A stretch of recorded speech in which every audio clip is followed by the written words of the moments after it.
তো শোরুম কাটুক, আমার কোনো কিছুতেই এখানে যায় আসে না। কারণ হচ্ছে ভাই আমার বালের যা।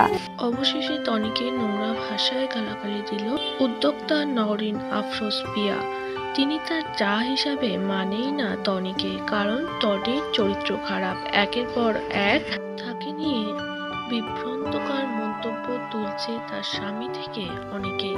তার জন্য তনিকে এ ধরনের গালাগালি দিয়েছিল নওরিন আফরোজ পিয়া। তিনি জানিয়েছিল সে অন্যের সংসার ভেঙে সিদ্দিকীকে বিয়ে করেছে।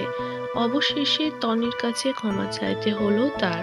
কি কারণে ক্ষমা চাইলো সেই কারণ উঠে আসেনি, তবে লাইভ ভিডিওর মাধ্যমে তনিকে গালাগালি দেওয়ার জন্য তিনি লজ্জিত এবং তিনি ক্ষমা চেয়েছে তনির কাছে। এটাই আমার লাস্ট কথা। I am so sorry. আমাকে মাফ করে দিবেন, ক্ষমা প্রার্থী এবং আমি অনেক লজ্জিত। আমাকে মাফ করে দিবেন। আল্লাহ হাফেজ। টনি ফোন করে নওরিনকে জানিয়েছে, তুমি যদি আমার কাছে ক্ষমা না চাও তাহলে তোমার বিরুদ্ধে আমি তো স্টেপ নেব। তুমি বিদেশে বসে যা খুশি তাই করবে, সেটা আমি মেনে নেব না। বিদেশেও আমার লোক আছে। তার পরবর্তীতেই লাইভ ভিডিও করে টনির কাছে ক্ষমা চেয়েছে। মামলার ভয়ে বিদেশে পালাইছে, তাকে দেশে আসতে বল।